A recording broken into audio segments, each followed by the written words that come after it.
Welcome to Real Estate Radio Live, an informative and engaging podcast discussing everything you need to know about the world of real estate.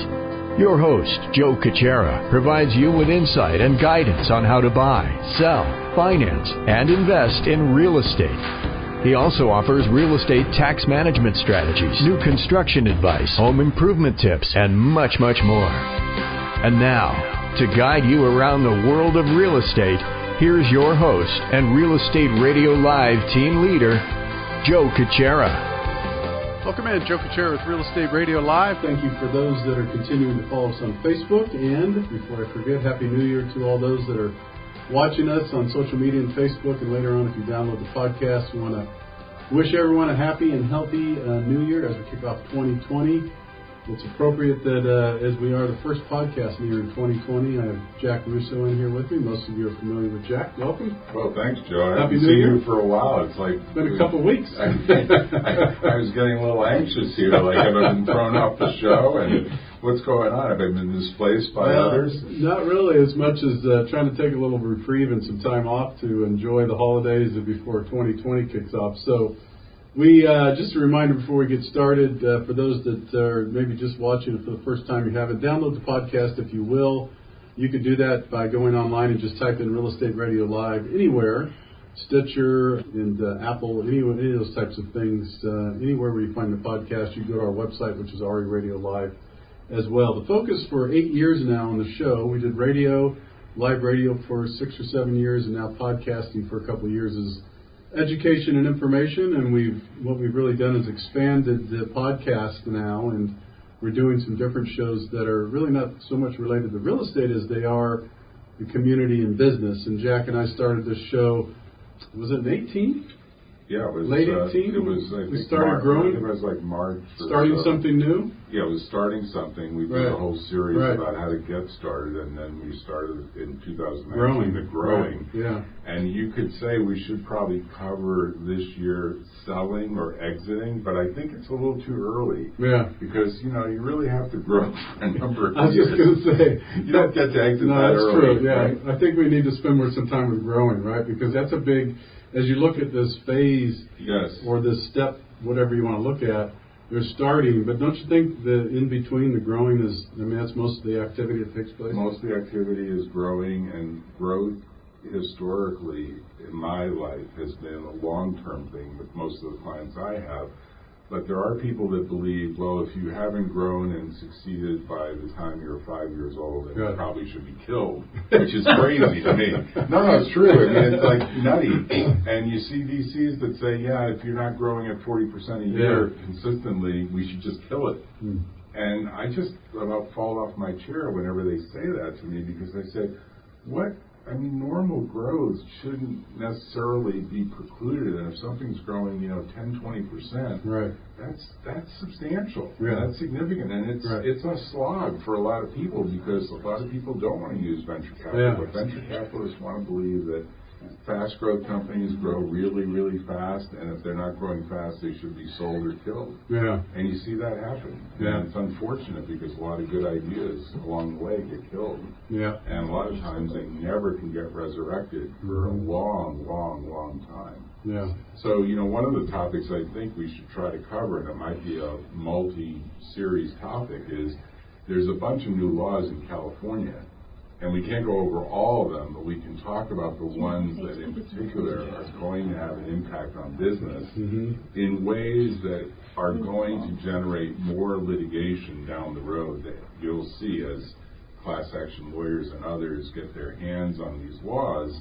There's going to be a series of companies that say, wow, I had no idea that law had the impact. I'm going to drop a footnote here. Okay. Many, many years ago, during the original George Bush 43, the father, not the son, as president, he passed a series of laws that created the American with Disabilities Act. Right, remember that, ADA, remember that. And, this feels like decades ago, it was decades ago, and we're only seeing kind of the tsunami effect of that law on business, where literally businesses that don't have correct parking and don't have elevators, the ramp toilets, ways, and the lawyers have all, like the class action lawyers and the other lawyers have piled in And, there's literally a bit of a crisis right now in the federal courts where there's so many of these ADA cases that the judges are like saying, half of my civil docket is these ADA cases. And the point I want to make is the law may seem, that's innocuous, it's just like something that helps, a certain class of people or does this or does that. But the tsunami effect is often the litigation that it inspires, sometimes years later. So you have to have that in mind as you start to review the laws. And a big one that we could spend a lot of time on is this California version of Privacy Act. Yeah, let's talk about that. Let's spend the majority of the show on that one, because that's a big one, right? It's a very big one, and it really ties into what I've said for a while, which is who owns your data. Right. And should you own, as a matter of law, never to be varied by contract, your data? Because it changes the game if you own your data and a company like Facebook or Google or Microsoft or Amazon or any of these big silos don't own the data anymore. So to be clear too, Jack, because this is pretty interesting and extensive. When we say data, are we assuming personal data? Yes. So I know when we log on, we get the cookies and we get the people are watching and listening and all that stuff. That's different. This is your personal information. Yeah, and I want to distinguish between kind of like the snapshot of getting you on and the storage, collection, and compilation. Because what a lot of companies have always believed is, well, if I give you a free service, I get the data, and I get to store it, I get to keep it. Well, of course, the Europeans, and I get to sell it, and I get to do a lot of things with it. The Europeans kind of saw the imbalance because most of the companies are, of course, American companies, and the consumers are European, and they passed the GDPR, which is the General Data Protection Regulation, with stiff penalties saying, you cannot even store that data for more than the necessary period of your usage, which might be just like microseconds. It might literally be you get to log on, you get to sort of access whatever you're accessing, and then you're done. The equivalent of there's no record of the transaction. There's no history file. There's no keeping it up. So people looked at that and said, well, wait a minute, how are you going to do anything that enables you to take advantage of the data? How are you going to do something that actually allows you to do something with that data? So I want to contrast something, because in China, at least so far as I know, there isn't anything equivalent to the GDPR, and there isn't anything equivalent to the California law. So the Chinese are allowing Chinese companies to collect all this data. Now, why is that an advantage for them? They get to do their AI programs with that data to enable them to accelerate the development of their artificial intelligence programs. And some of this argumentation has been made about why you should allow companies to have this data, because we're going to be at a competitive disadvantage. This is the argument. So there's a sort of a trade-off in policy here, which is if the Chinese or Russians or you name whatever other country have programmers that can take advantage of big data that's stored, collected, presumably separate from what's called the PII, the personally identifiable information, there's an advantage to those companies competitively in the world markets, because they're going to produce products that work better. Certain products that you say, God, why is China's artificial intelligence software so much better than the U.S. because they have access to data? So part of what's going on is this fight. Well, what if we make it untraceable? And the question becomes, how much do you have to do to really segregate out things? Because I could just look at you and say, if I know that you have an office in Los Gatos, even if I don't have your name, but you're in the real estate business, you're in the lending business, and you're in Los Gatos, there's probably, and your name starts with a J, there's probably like only 5 other people that make that match. And pretty much, you've got so much other information. Your voice is all over the internet. You're a famous guy. I don't know about Your that. pictures all over. No, we talk about this because we leave behind so much in what's called sometimes the data exhaust of our lives. Of course, we get a lot of convenience out of it. As my wife likes to say, she couldn't live without Google. But this was kind of, let's get specific to California and granular what people need to know. But this is an interesting, we don't want to go down this rabbit hole, but as I listen to you, Jack, what I hear too is this is really the big plan from the Googles of the world Yes. and everybody else. They knew this all along, right? They knew, like every time you search, Yes. every time everybody says, well, Joe, if you want to be known, you want people to know, you got to do this, you got to do that, you got to be Yes. on Google, you got to be on Facebook, you Yes. got to be on. So was that motivated by business, or do you think the bigger picture was we're going to get as much as we can on everybody? I think they stumbled I don't think there was some radically big plan at the formation Right. of Google. I think the Google founders were like, search is really junky and we're going to improve it. Okay. And we're going to add a great business model to it. Once they went to the next step of, and we're going to really distinguish ourselves by having really, really smart people. We're only going to hire super smart people. And they got enough of those people together, and those super smart people said, if we have all this data, and we have all this computer science, and we have all this programming talent, we can put these three things together and create amazing programs that add to human intelligence. Right. That, I think, became a light bulb moment for them when they said, we're not so much in search. Right. We're actually in intelligence. We're enabling a more intelligent society. And, my wife, PhD from Stanford, says, I get a super amount of intelligence from Google. I don't personally share her conviction, but she likes the fact that they track, because she keeps everything on and I keep everything off, but she likes that they track every movement. So she showed me a calendar for last year, 2019, of all the places around the world that she and I, or she alone, because she has gigs that she does all over the world, where they, and it was like the entire world map. It was like 63 So she's cities. excited about it, but most people will be a little creeped out with it, Exactly, right? exactly. I was like, why are you happy about this? She said I could take a snapshot of this and send it to my mom and say, Mom, look at all this great stuff I did in 2019. I said, yeah, but it's like the rest of the world can get to that data. So it's like, it sort of depends on whether you feel, how you feel about privacy, because there's a big controversy. There are some people that think it's a good thing that she's tracked, because if she ever gets into trouble, she probably can be found.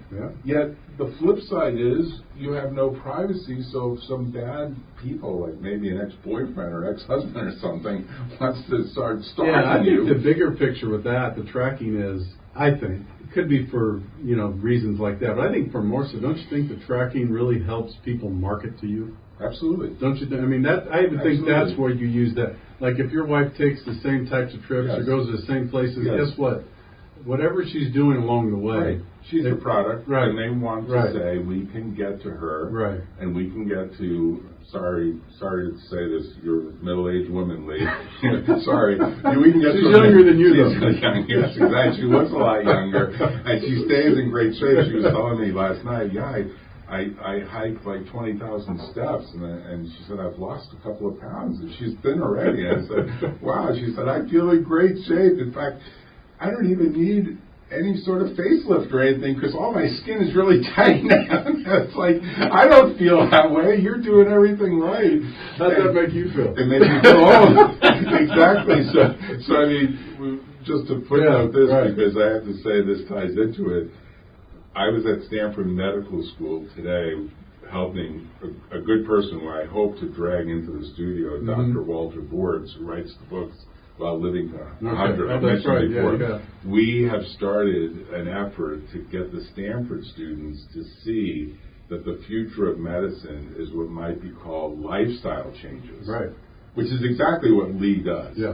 Lee lives the lifestyle. She has no medication. She lives the lifestyle. She is like a super athlete. And all these Stanford students, of course, they're all young. They're kind of in their 20s. They're all perky. And, of course, we bring in free lunch. That's the inducement. You get a big room of people when you bring in free lunch. A lot of veggie stuff, right? And exactly. And they're all in great shape. Yeah. And the message from, and Dr. Bortz is going to be 90 years old, is, look, you and your patients can truly look forward to living to 100. But how do you think about your human potential over 100 years? Now, my father and my mother never talked that way. They often thought, gosh, if you can make it to 60 and retire, you're lucky you might have another Remember 5 or 10 years. Remember they used to do, this is pretty sad, they used to do the retirement commercials and all the media stuff sitting in a rocking chair. Yes, exactly. Remember? Right. Years ago? So the way I want to tie it into this is people who are open to this automation tend to think of life as, I'm going to maximize all the value, and whatever computer assistance I can get doing it is a good thing. Bring it on. I'll give them my data. I'm okay with it. They don't worry about the dark side of it, right? But people who are more sort of cautious and who hear about all the identity thefts and all the other stuff that happens in the Wild West known as the Internet, they're like, these companies have a lot of data, and if there's a data breach, I'm exposed, and there's not necessarily going to be a remedy. So it's one of these areas where, is your glass half full and brimming, or is your glass mostly empty? And really, it's very, there's a divided view. You'll see people who will say, these privacy laws need to be enhanced further, and they're talking about it. They're talking about making it even stricter, to the point where people like Facebook will eventually have to buy the data from you, and not just for the free service. I mean, for the equivalent of, we'll put some coins into your account to pay for it. I want to get more specific on how it affects California, but I mean, I'm of the mindset, and I don't know if this is not right or wrong. It's I get so frustrated with, because I'm an efficiency kind of fanatic. I would love to be able to use retina and fingerprints for everything. Like when I walk up to anything I do, just look into a thing and have it and then whatever access. So I don't have to remember all these damn passwords and all this other stuff. But a lot of people would say, "Are you crazy, Joe?" Well, you got to get an iPhone 10 because it's all face identity. Is that right? All recognition and all that? It's all, you put the thing in front of your face and it opens up. Of course, your face is stored. That's what I mean. You got to accept the fact that your face is going to be stored and recognized, and they say it's going to be protected. I don't know what the hell they do with my face. But your point is, you are in the camp of Lee, which is many people who are like, hey, I just want this stuff to work. And efficient, and I'm on that. You're in that camp. You're not in the camp of like people who are, how do I get off the internet? Like yesterday, I was talking to someone saying, I'm just getting rid of all my social media. I hear that a lot too. I'm just getting out of it. I think it's a time waster, and they just are like that. I'm going to focus on other things, and there is a backlash that happens. And I think the rest of the world is actually climbing on board. So Facebook internationally is growing faster than it's growing in the U.S. In fact, I would almost argue, we talk about this, is part of the effect of regulation such that the Facebooks of the world will have a bigger customer base outside the United States where there's less regulation. Because the regulation imposes restrictions on what, and even just California. So think about it. We have 50 states in the United States. California decides to essentially impose a GDPR-style privacy law that puts all sorts of restrictions on what companies do with data and requires all these notices. You might be noticing now there's all these notices that come up that say, press a button to tell us we can't sell your data. Press a button to tell us. Of course, you're spending all your time pressing the buttons, which you don't want to do, right? You want to just like be able to log in and say no to everything or yes to everything or let's make a deal. I'm waiting for the let's make a deal part because the statute doesn't prevent an arm's length true negotiated deal where you trade for like some cryptocurrency. So let's say you're Facebook and you have a cryptocurrency called Libra, something they said they were coming out with. The government pushed back, maybe they're negotiating it. Why do you think they want Libra? Libra is a way to begin to say to you and others, please let us buy some more data from you. And we'll put it into your account. We'll put it in your account. It'll be worth something. It'll go up in value. It'll allow you to buy goods and services. And eventually, yes, you are starting to sell your data. So you could say a change in the game that California put into effect probably for very different reasons created a new market, which is your data just can't simply be taken. It has to be negotiated. Well, I could see that going all kinds of interesting directions. Absolutely. Can you imagine if the data is really valuable? Someone might say, we'll give you equity or stock. right? Well, there's. I know that's a little strange, but there's versions of that. Yeah. There's a company right now called Stash, which everyone thought, what's your differentiator? It's a way to essentially easily open a stock account. But then what they did is, once you open the stock account, they said, well, if you buy certain goods and services over our website, we'll give you small bits of shares in those companies. So it kind of tied this whole thing together. And then it went out to the companies and said, hey, we have customers that are willing to buy your goods and services through our platform, that you should support us. So it creates this sort of bigger market, right? So you could argue this is a way that companies will reach certain people directly and get a lot more information along the way through a voluntary exchange for value. Now, I don't see that freedom of contract being taken away yet by these statutes. The question is, how do you negotiate that in a relatively low transaction cost way? Right now, some notice comes up that says, do you agree, or I assume you agree or disagree. You say, I disagree. I don't want any of this. The next notice that should come up, whoa, what if we offered you $10 a month? What if we offered to pay you? So how different is California, this new law with California, in the sense for the data? Everybody has to notify you whether you want. Yes. So if you say... And you have to be able to opt out, and the default is opt out, and the default is the companies have to respect that you've made that choice. Now, companies like Facebook might decide to push the envelope because a lot of their business depends upon being able to collect data, or they may try to sort of, hey, we're not personally identifying you enough for you to complain about it. Because in the abstract, if I want to sit on the corner and just count cars that pass by, there's public cars that are passing by, there's aggregated data. I don't really know necessarily, because I don't have a license plate reader. If I was a police officer and I have a license plate reader, I'd have a lot more data, right? They can read that data, but we can't. Right. I guess I could take a picture of every license plate and try to piece stuff together, but fundamentally that data is private. But I could still get aggregate data about what's going on. That's what Facebook is saying is still valuable. That aggregate data is still valuable, and that can still be used. But it's not as granular, right? Because part of where the trouble is here is there's so many data brokers that even Facebook buys data from to enhance its own data. Right. And then it becomes like there's really a dossier about you. Today, in truth, there probably is, outside the U.S., maybe in Russia, maybe in China, maybe elsewhere, a dossier about you. Some criminals likely have scraped enough data off of all the public sites about you to say the minute there's a data breach where we could buy something that's really more valuable about Joe Kuchera, we can tie together all of that dossier of other data, and we can use it to infiltrate his accounts and maybe convince your stockbroker or your lender or someone, please make me a loan because I'm Joe Kuchera, let me give you all the verifying information. Now, it probably is going to get to the point where certain transactions, like the way real estate's done with the thumbprint, maybe that's the future.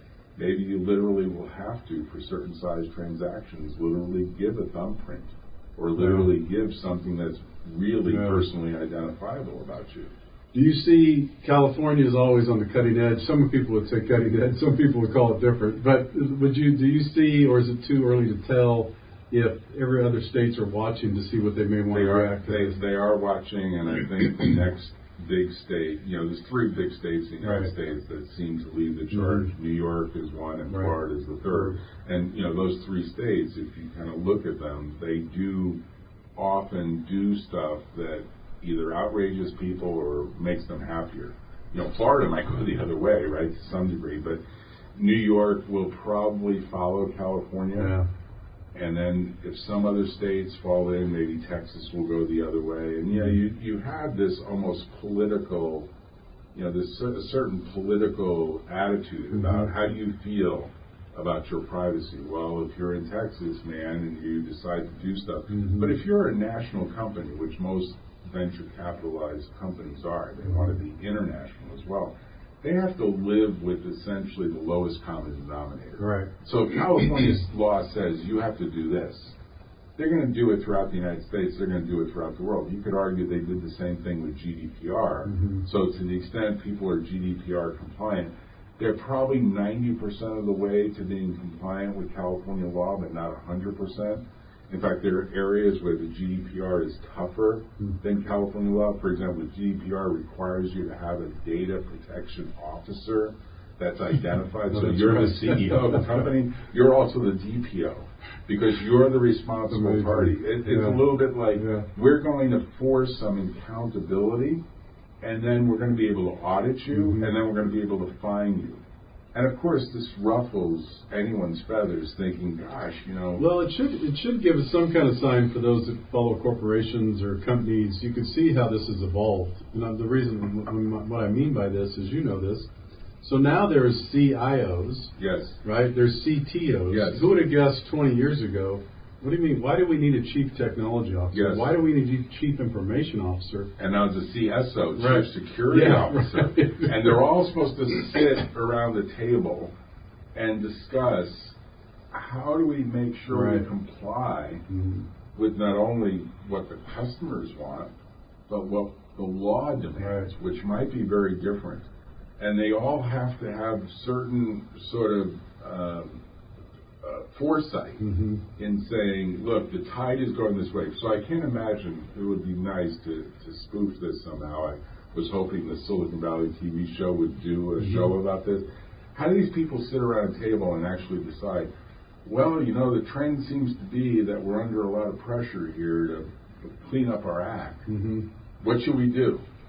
How do they have that discussion? Because if you really are emulating that discussion, you either say, well, I guess we can kind of like close down certain divisions that fundamentally sell data, or we can like decide that we're going to negotiate with customers and only certain customers that opt in, where we really do a voluntary exchange of some sort, are the customers that are giving us the data, and the rest of the people are using our platform for free. We're not getting much out of that, right? Well, who knows where it's going to go. A couple more minutes left.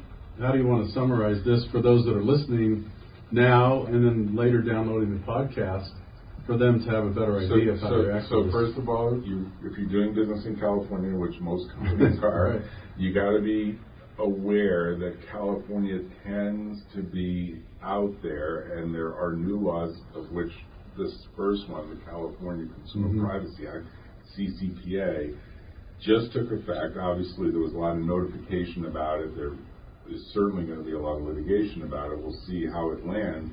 But you have to sit down and audit all of your terms of service, all of your notifications, all of your opt-in, opt-out, all the way you do if you're registering someone. It's a whole new cycle. Wow. Now, a lot of it's been standardized, and you see, actually, I've been sort of myself auditing different companies that have my data. They all seem to be taking a different view. Some of them are like, press this button and you're confirmed as opted out of everything. Others are like, read this long stuff.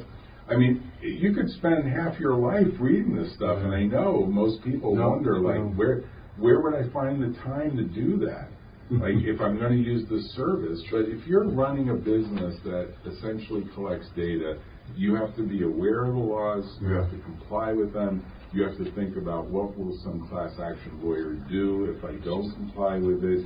And then what should I anticipate for the future? Because if I'm on the board of directors of a company that's like a Facebook or a Google or any of these big silos, Amazon included, I'm probably going to assume that I'm going to start paying for this data. I would guess. And I'm starting to think about, well, how do I do that? Or, in the case of Amazon, give us your data and, you know, no longer pay for your annual Prime account or something, right? Something of value. Something that has real value, that has a real voluntary transaction to it, and that represents, and then we'll get into, like, how fair do you have to be? Because, look, certain people's data, like Elon Musk's data, is probably a lot more valuable than other people's data, right? I mean, I wonder about this. At what level does it have to be more granular? And valuable too. Yeah, and valuable too, right. So before we leave, we were talking about a lot of legal aspects. So those that are listening to the show, watching the show, or downloading later, the right person is right here in the studio to thank contact. Thank you. Give them remind everybody where they could reach you. Jack Russo, Computer Law Group. We have offices in Silicon Valley, Palo Alto, and San Francisco. We still answer the phone, 650-327-9800. Jack at Computer Law. That's Computer Law. I hear people say, Computer Log? No, I probably should have gotten that domain. I'm sure people will make the mistake, but it's Computer Law, one word, computerlaw.com. And of course, the website is www.computerlaw.com. Yeah, anybody that's starting business, contractual, entrepreneurs, you might get flooded with calls. Actually, people going, "Should I click on this notification?" I'll just end with the fact that people are confused and often think, "Gosh, I guess I have to do business this way. Is there any way around it? Can I waive it?" And the answer is, this stuff can't be just negotiated out without some real notification and exchange. So it's not getting easier. Let's just put it that way. The cost of customer acquisition has fundamentally increased, is a way to think about it, and expect it to continue to increase, and expect it to actually become something where you have to pay for data. Right, and we got to close out here too, but you're right. I mean, I know for a fact in the banking world, I forget Wells Fargo or someone else, I'm obviously in the middle of all this myself with Bundle Select, but I think if I'm not mistaken, someone like a Wells Fargo or a major bank would say that if they get someone to opt in the sense of just open a checking account or agree to open a checking account, they say that's worth $1,500 or $1,600 because they know that it just doesn't stop there. They get a credit card or whatever. They have all the data that shows that. So, to your point, I mean, there's a lot of stuff. It just depends on who's valuable to who. Right. And fundamentally, the rules, in my view, are changing to support a view that an individual is going to own more and more, and companies are going to have to negotiate for more and more. And it's not going to be the way it's historically been, where one of the reasons these companies have grown so fast is fundamentally they can collect the data fast and then use it quickly and effectively to either bring more conveniences, which is one view, or to put more people at risk, which is another view. Now, both views are valid. They're trying to balance them, is what the law is trying to do here. So as we sign off, here's a message to all those listening, watching, I should say, listening later. Make yourself as valuable as possible. There you go. That way you can sell your information as much as you can. Thanks again for tuning in. Thank you again for those that are following us on Facebook. Jack, thanks for the show. Yeah, Happy New Year. Take care. Have a great afternoon. We'll see you next time. You've been listening to Real Estate Radio Live. For more information on today's program, visit RERadiolive.com. That's RERadiolive.com. Subscribe to our podcast. Discover more at RERadiolive.com.